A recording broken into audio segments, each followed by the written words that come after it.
Hi, in this video, we're going to take a look at spatial dependence for composition spatial data. Okay, so there's a lot going on with this. So first and foremost, I've got spatial data, so I have coordinates. We're going to focus on the two-dimensional case conceptually, but we could really generalize this to the three-dimensional also. And we're dealing with composition data. Composition data is where for every observation I have, all of the fields of measurement add up to a constant value, and all the observations are non-negative, zero or positive. All right, so for example, let's say I go out, I collect measurements, and I'm measuring things in terms of parts per million. Then all of my observations or all the values for one observation are going to add up to 1,000,000. If I'm dealing with percentages, then all of the values for one observation will add up to 100.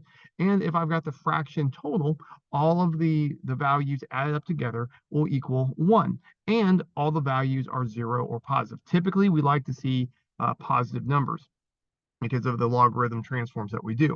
All right, so we're going to be going over material from Geostatistics for composition data with our Chapter 4 Exploratory Spatial Analysis. Here are the names of the authors. And students at the University of Central Florida can download the textbook for free through the library's website. The package GM Geostats is used very heavily by the textbook. The textbook authors worked on the package. And so here is the GitHub page, and here is its crayon page. Also, the compositions package is very important for this work here. The compositions package doesn't address spatial statistics. We need GM Geostats to pull in spatial for composition data. And here is the professional website of one of the authors. All right, so when we're talking about spatial dependence, we're going to have our major tool for this is going to be variograms. Okay, the big idea here with variograms is that at different distances, I'm going to look at the different measurements I have for the same variable. Okay, and so I'm going to look at the variation in terms of the distance between the observations. All right, so if I have strong spatial dependence, then I would expect to see very small variance when I have points that are very close to each other. And if we see greater variance, that's an indication that we have less spatial dependence, or we could have a more complicated spatial dependence structure. So small variance is an indication of spatial dependence. Large variance is not an indication of no spatial dependence. Under certain hypotheses, we could exclude it, but we'll talk about that later. All right, so we've got two primary tools for spatial dependence of composition data. First one is really just the classic variogram from any old spatial statistics course. So we take the classic direct and cross variograms of the log ratio transform data. Okay, and then another one that we have for composition data is a set of pairwise log ratio variograms. So this is analogous to using the variation matrix. Now, how do we theoretically structure this so that we have, a way to build up the math? Is that we go ahead and we say that our composition data is a composition random field for this. All right, so our assumptions is that our observed values is a random function on a 2 or 3-dimensional subset of the sample space, and we're either in 2 or 3 dimensions for this. Now we're going to make some more assumptions about the stationary aspect. So we're going to have two types of stationary, the stronger one and the weaker one. We'll talk about the stronger one first. Second order stationary. So the random function is said to be second order stationary if the following conditions are satisfied. All right, so first and foremost, the expected value is independent of location. And so mathematically, when I write this, so here x is the location, y is the observed value, e is the expected value, you notice that m does not depend on x. So we're saying that the expected value is independent of location. And then the next one, for our covariance function, you'll notice that here I have our covariance function on h. H is going to be the distance in terms of a vector, the difference between our locations as a vector. And so here I've got the measurement at one location, the measurement at a different location. X is the reference point. H is the difference from the reference point to the other observation. And then we take our covariance, and we notice that there is no X in there. And, so we're saying our covariance only depends on like on the lag vector H. And so that is the direction and distance between our points. Now, intrinsic stationary is here. This is a slight weaker version of stationary, where we would just say that the increments of y at one location minus y at the other location is itself stationary. And so this is a little bit weaker. The expected value aspect is, it is really about the same, but the covariance is a little bit weaker on this. All right, so now stationary for multivariate data. In the multivariate case, the definitions of second order stationary and intrinsic stationary are analogous, except that the expected value is going to be a vector this time. And the covariance function is a matrix instead. So previously I had a scalar value because we only had one variable going on. Now what we have for expected value is going to be a vector, and our covariance function is a matrix. All right, so let's actually define what the variogram function is. The choice of different vectors of H give rise to a function which is used to construct a model of the spatial continuity of the random function. In the intrinsic case, the matrix valued function is finite, depends only on the magnitude and orientation of the displacement vector H, and third, does not depend on the location X. So it's finite, depends only on magnitude and direction of the difference between the points, and it does not depend on the location itself. And so we're going to denote it as gamma as our function. And so here, you notice that this implies that X is not involved, just the direction and distance is what we have for H. And so here we're going to take the difference between the observed values at the two locations. And this is the theoretical aspect, the theoretical variance. And you notice I don't have mu in here anywhere. And so because of that, when I do this, I'm going to need to divide by 2.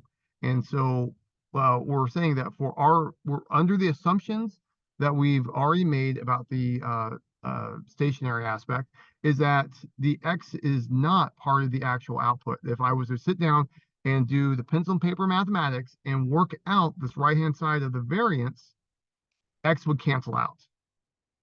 And so the variogram function does not depend on location, only magnitude and direction between the points.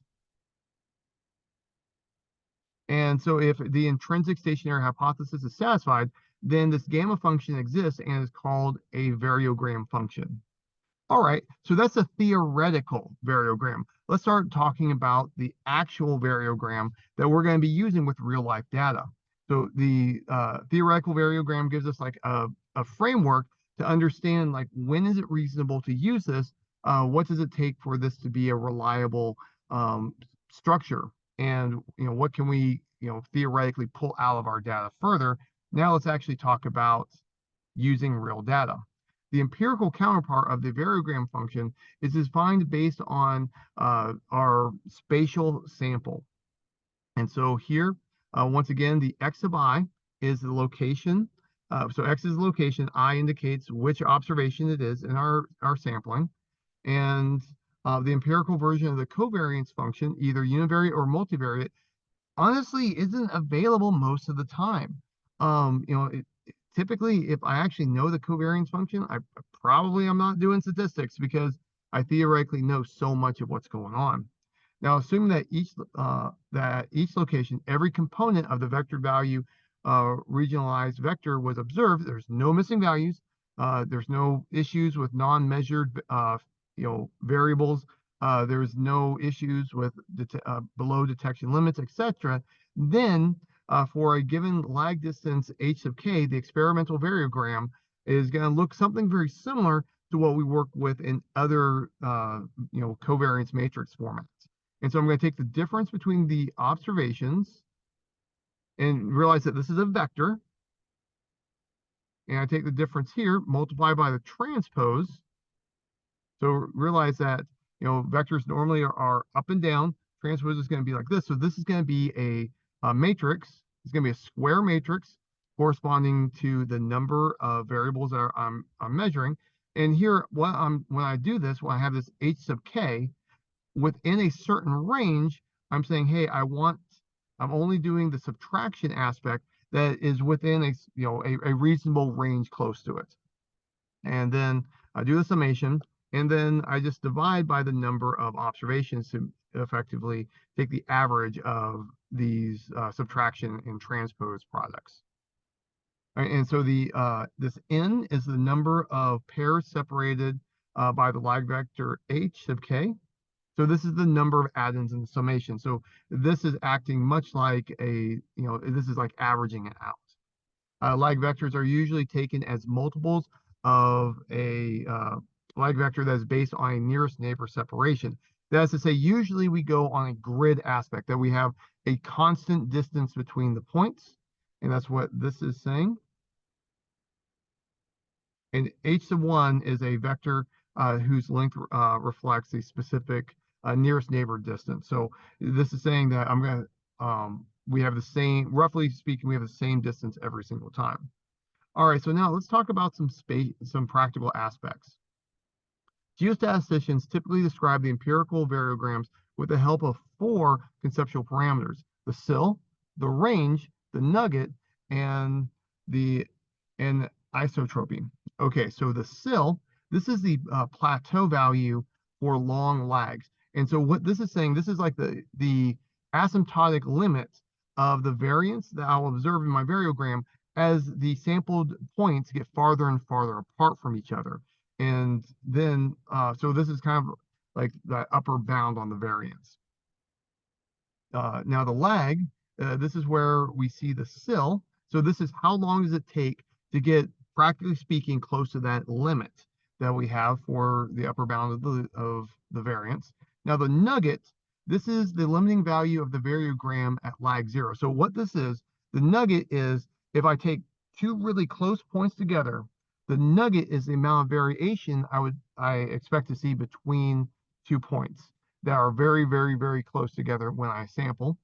And isotropy, this is we're counting for the direction aspect of those of the vectors.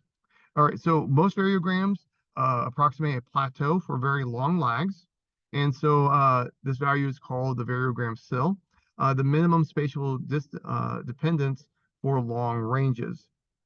And so the minimum spatial dependence, so as my variance goes up, under certain hypotheses, my spatial dependence goes down.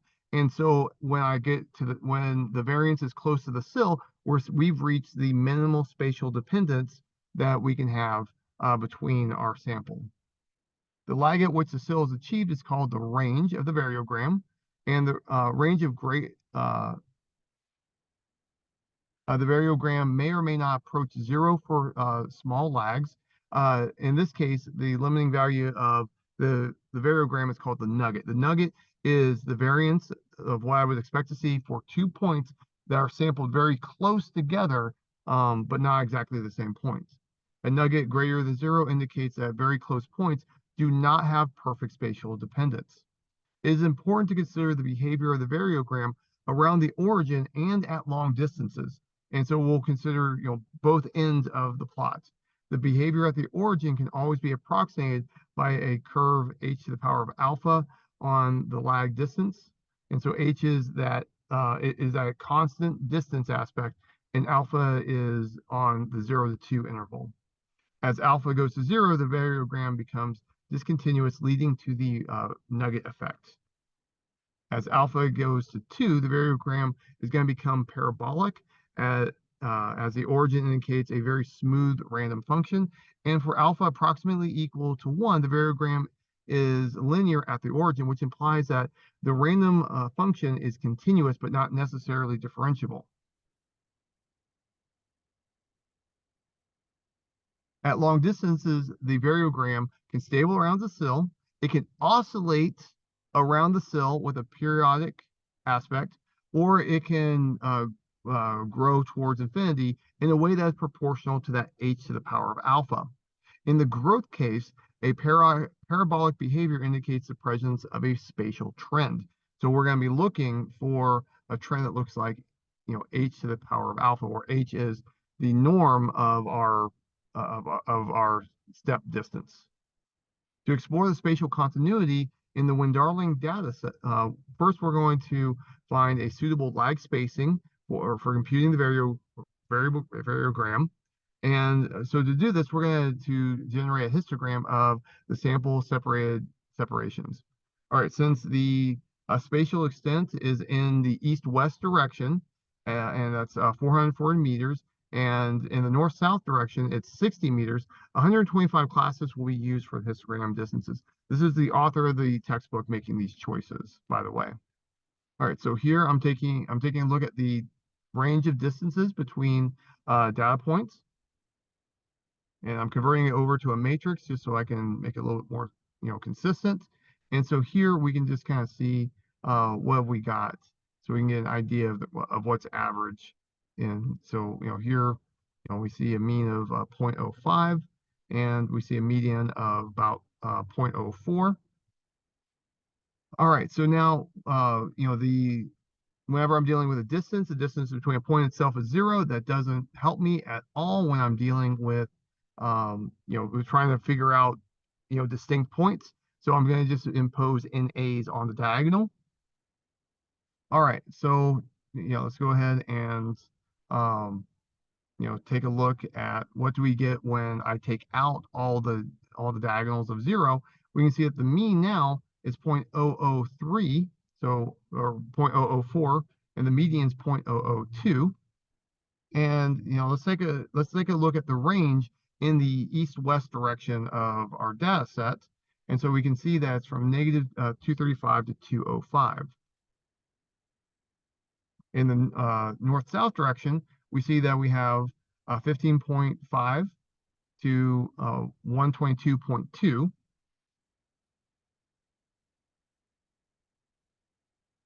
And so let's go ahead and plot this. And so the authors of the package decided to use 50 and 30 meters for the spacing. And so we can just see what the sample points look like with this.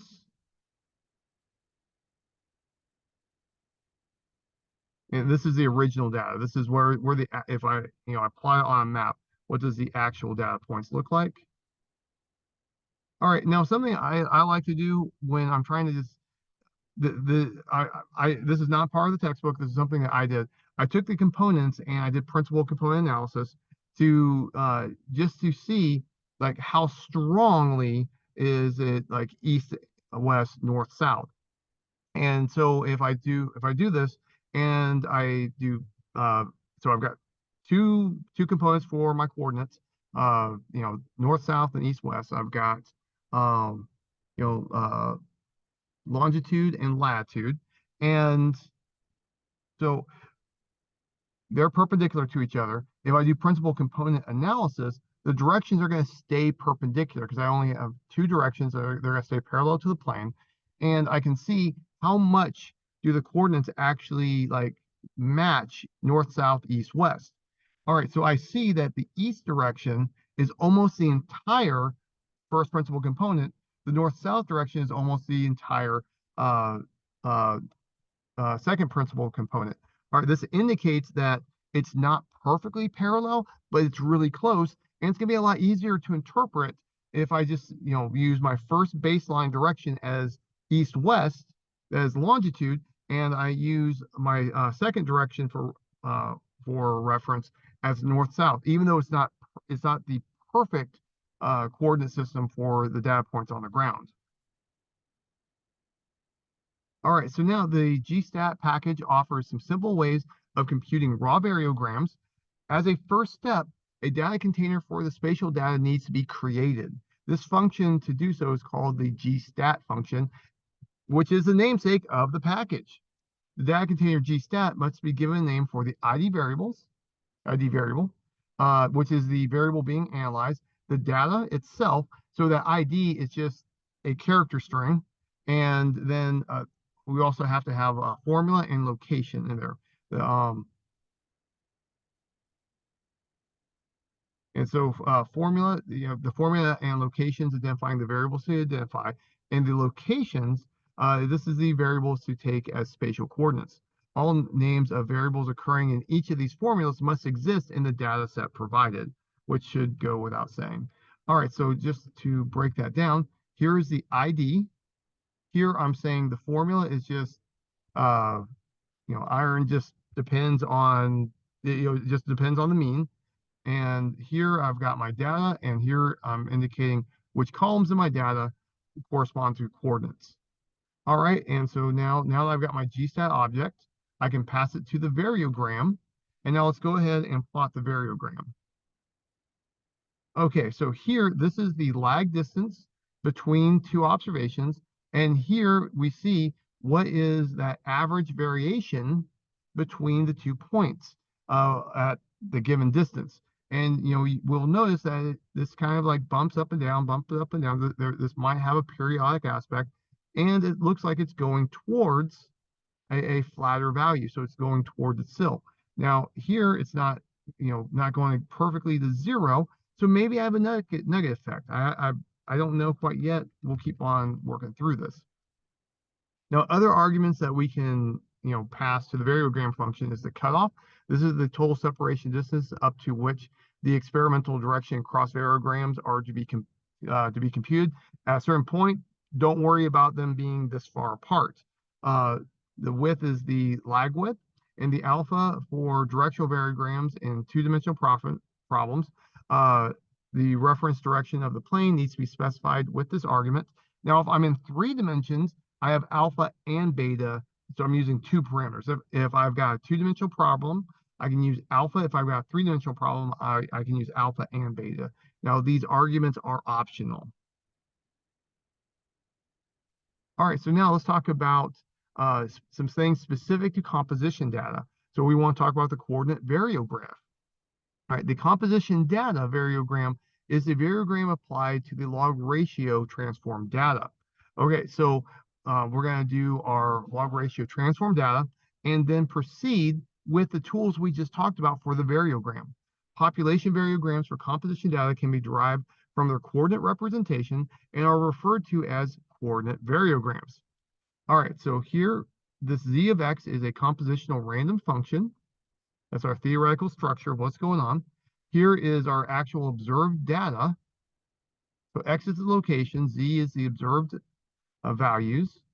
And if we have intrinsic stationary of order 2, then the variation in space can be described as having expected value of 0 of the difference between the transformed values. So here, I've got this expected value is equal to 0.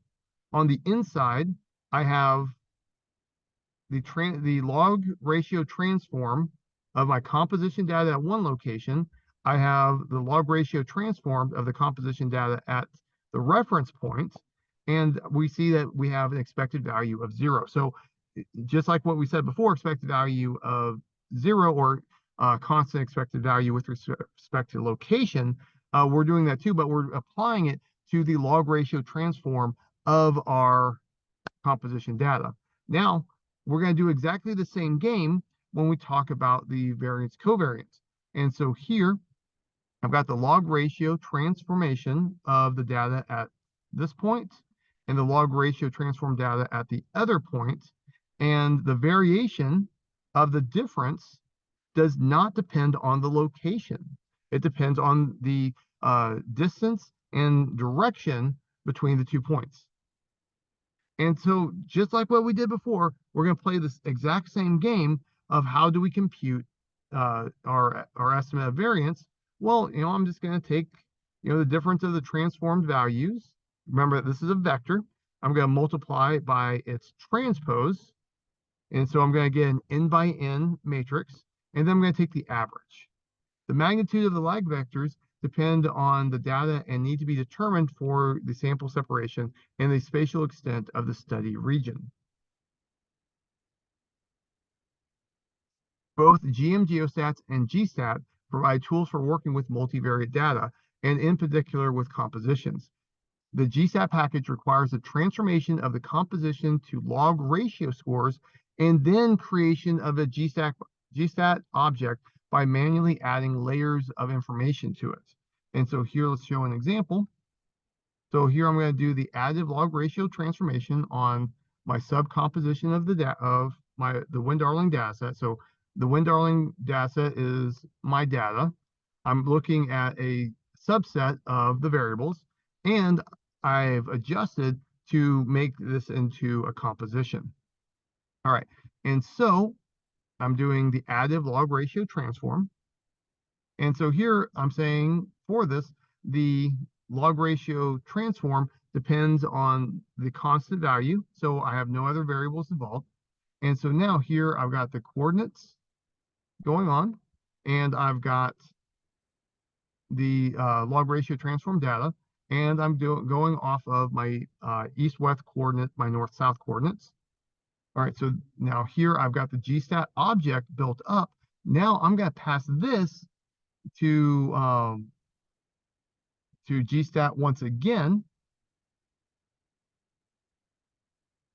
And so now I'm changing the ID by just a little bit. Here is the formula that I'm going to use. And so then I'm going to get my model. So I can iteratively add layers to this over and over and over. And so I can tinker with it. I have a little bit more control. But by doing things iteratively, I have the opportunity to make something go wrong.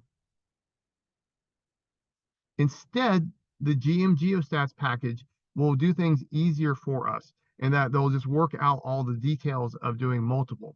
And so here, we're going to say make a GM compositional Gaussian spatial model for us. I take an AComp object of my composition. My coordinates are just like what it was before. I specify the variable that I'm interested in. I'm not messing around with prefix model or anything like that, or neighborhood information. And then I can get a more, in one shot, I can get the model built up instead of having to iteratively build up. So the data is the regional composition data. The coordinates are the spatial coordinates. V is the primary log ratio representation to be used in the data. The default is ILR. And the prefix is used to generate user-friendly variable names of the transformation. The model is just the model as we need it. And then the NG is the neighborhood information, which would be important if we were doing kriging. The model and NG parameters are used for controlling underlying statistical models and the method of analysis.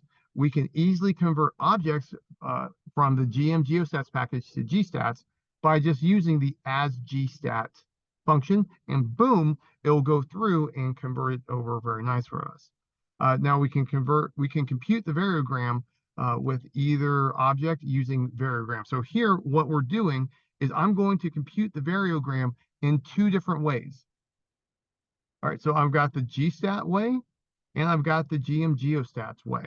And so I've got either way, I'm going to get the same variogram, but I'm using different functions to achieve it. Both will work out. Do whichever one is more comfortable for you. And so here I'm just going to look at the head of each variogram just so that we can get a feel of, yes, these are actually the same objects for the output. It doesn't matter which package I use. And here I'm just showing the summary, just trying to drive home that these are in fact the same objects. The variograms are equal to each other. All right, so now let's talk about variograms for compositional data variation variograms. We can compute regional variograms as the standard variograms for regional compositions. The log ratio autocovariance is the of the population or empirical variation variogram by using all pairwise log ratios. And so I can take pairwise every single log ratio I could get of all my composition data. So for every single variable, I'm taking a ratio within the same observation. I take the logarithm. And so there, the population variation variogram is going to be, I'm going to take the difference of those log ratios and then take the variance. So you can see I've got variable I here and variable J, variable I, variable J. I have the second point here. I have the first reference point here. And I'm taking the logarithm of the ratios. So, and I'm doing pairwise every single variable I have for the same observation. And then, I take the variance. And then I'm going to go through and compute the empirical variation variogram in the most intuitive way possible that I'm just, basically, I'm practically speaking, copying and pasting what I have above. All right, so let's go ahead and do a log ratio variogram. I'm going to take an AComp object of my composition data. I specify what the coordinate locations are. I need to specify a number of bins and the maximum distance, and it will go ahead and compute that for me. Now, this is the version that is using the compositions package. I can also use Geostats.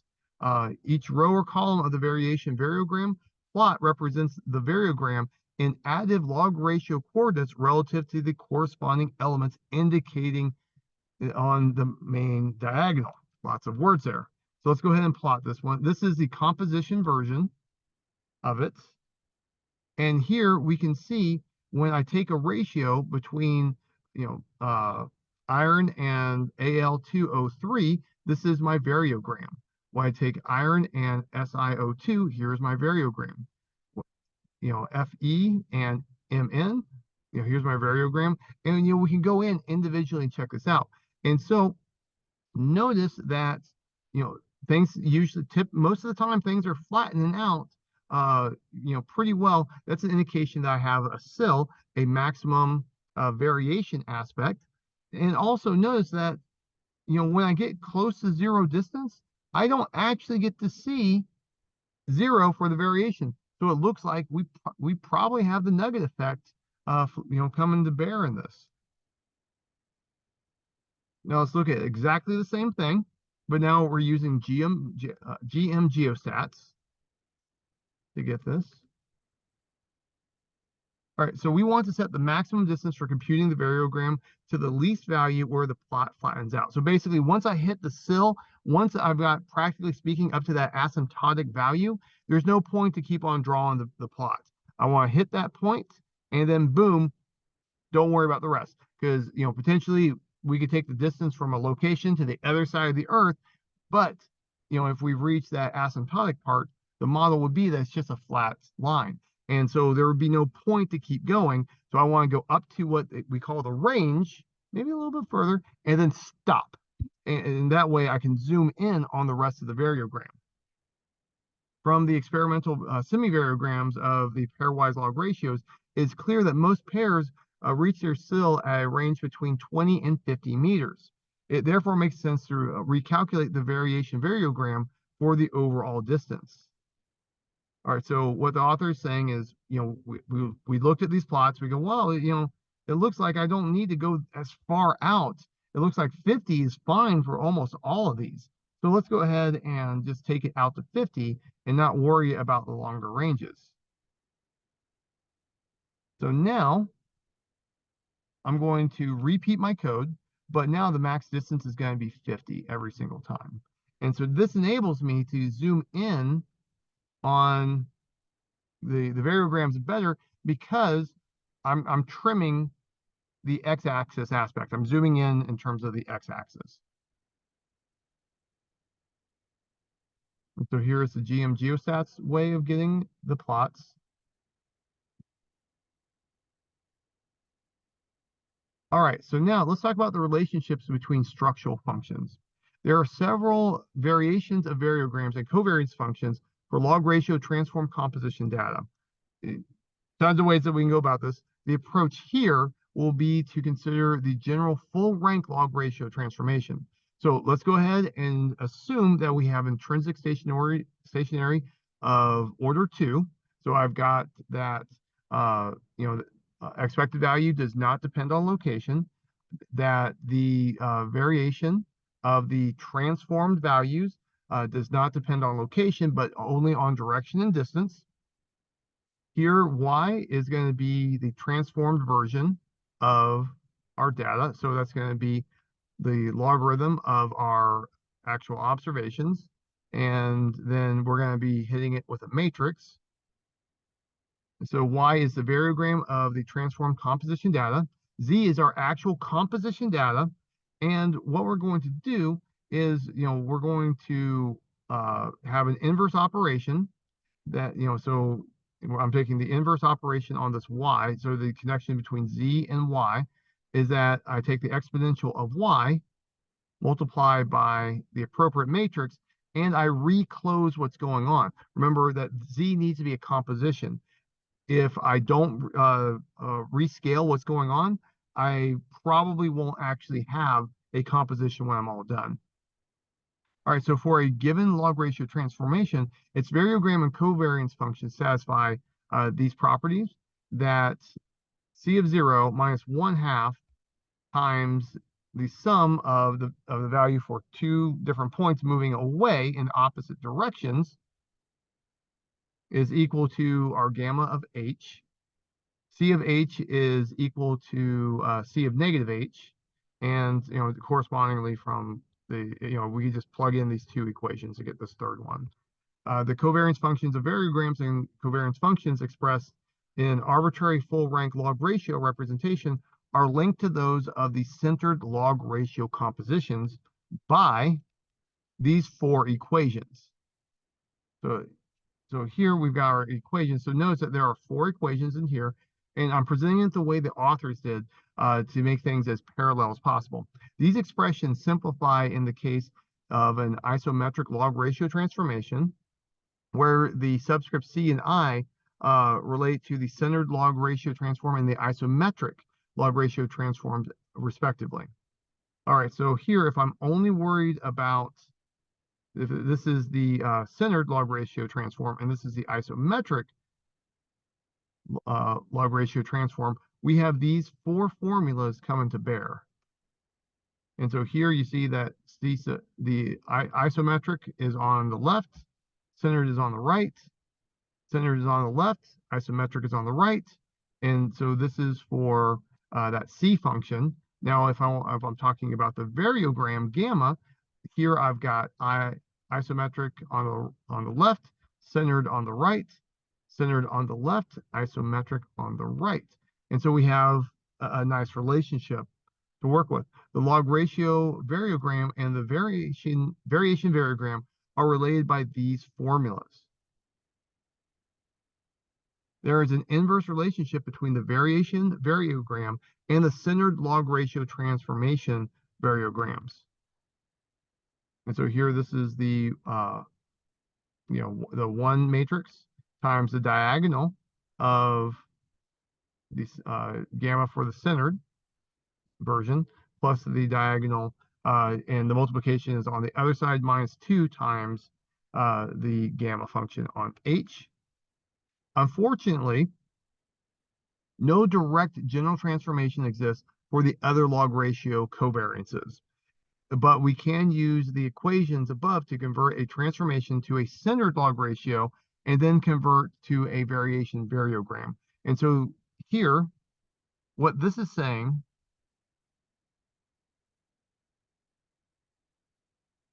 is that I've got a collection of, so for different log ratio transformations, I can go through, transform over to a centered log ratio transform using these formulas, and then I can take advantage of the properties of the centered log ratio transform to be able to get things to go.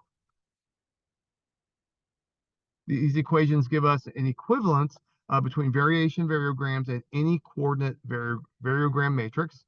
Different structural functions give different representations of the spatial dependence structure intrinsic to the compositional random function z. Each structural function highlights certain aspects while de-emphasizing others. And so it would be advantageous to look at our results in multiple ways to be able to detect different features, because different aspects are going to be emphasized with different approaches. These should include at least the variation variogram and the coordinate variogram computed with respect to the centered log ratio transformation. Recomputing the variograms is not required because of these equations. It simply suffices to compute the variation variograms, recast them in terms of the coordinate variograms via the relevant transformation matrix psi.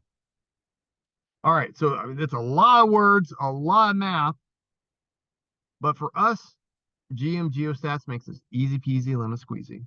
Package GM Geostats provides a series of functions to convert between log ratio coordinate variograms as objects of class GStat variogram and pairwise variograms where we have as log ratio variogram in the class log ratio variogram. Both need us to specify which log ratio representation is desired. The argument V can either be a string of ALR, ILR, or CLR, so it can be additive log ratio, isometric log ratio, or centered log ratio, representing the standard version of each of these transformations or a matrix psi specifying an ad hoc log ratio transformation.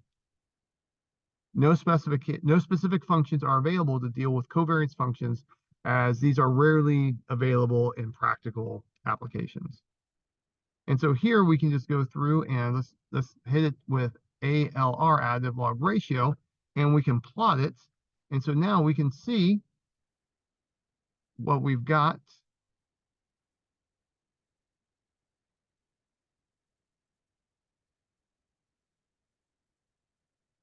All right, so now let's talk about anisotropy. Anisotropy is where, with our spatial data, we have different behaviors depending on the direction of the different points. And so a variable is called an isotropic if the spatial variability is direction dependent. Otherwise, it's called isotropic. If it's isotropic, it's not direction dependent, only distance dependent. Two types of anisotropy are common. There's geometric and zonal. Any determination of the spatial characteristics of a regional composition has to account for isotropy or anisotropy in the calculation of the experimental variograms and in the subsequent modeling. We can build variogram maps to detect the anisotropy directions, which are color-coded or contour plot of the variogram values in either a Cartesian or polar coordinate system constructed from experimental variograms calculated for many different directions. Isotropic spatial variation. The variogram map will show similar increases in all directions, and the contours are circular. So in a moment, I'm going to show you some circle plots. And if I look at the circle plots and I see contours of circles, approximately speaking, that's an indication that we have isotropic spatial variation. Geometric and isotropy.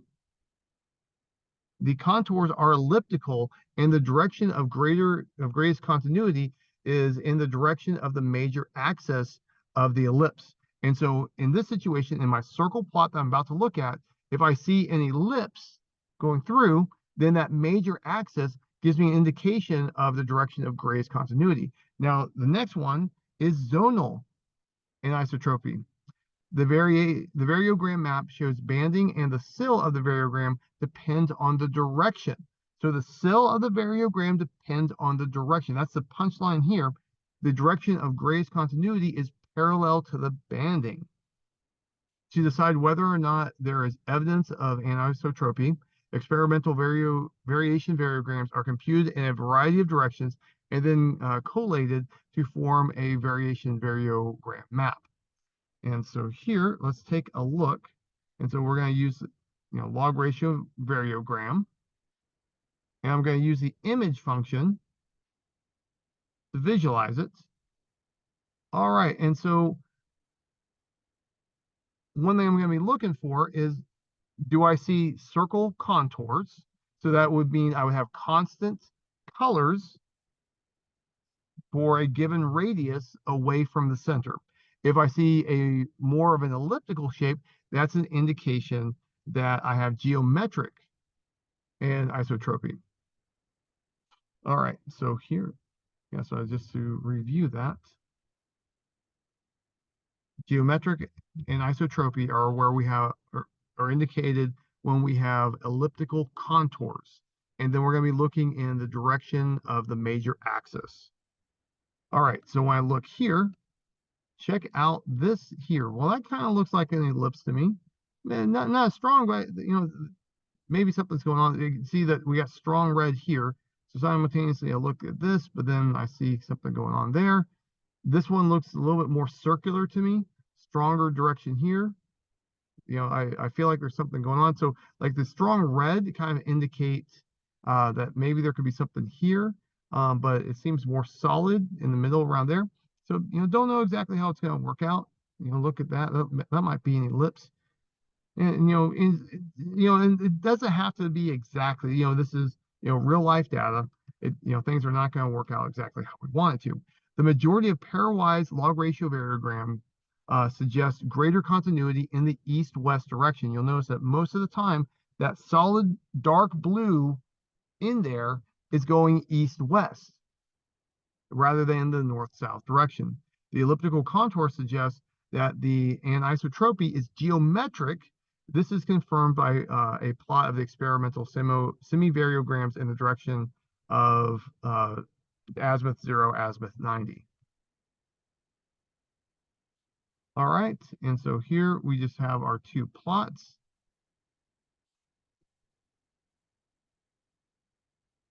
And, so we notice that we have like, the greater amount with the blue pretty consistently. Like, these are almost always parallel. So that indicates that there's a difference in the two directions.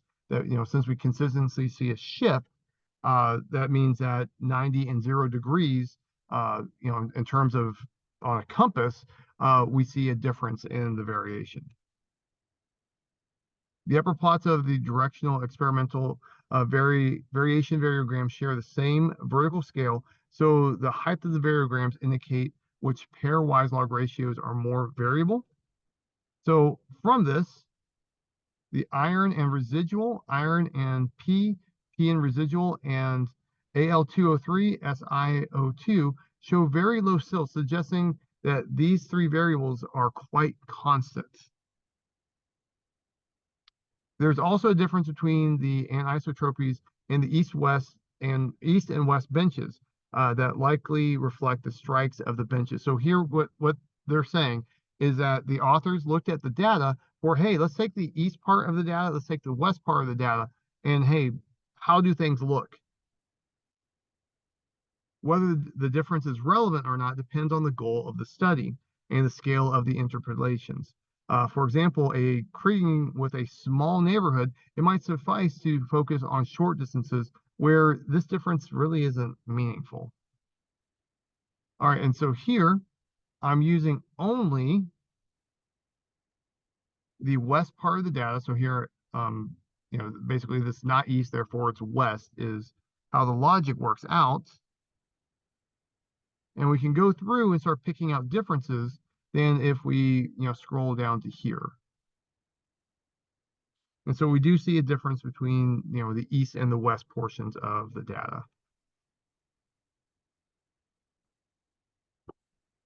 All right. Lots of stuff. Juicy, good, exciting material. Excellent geostatistics. So some things to walk away with.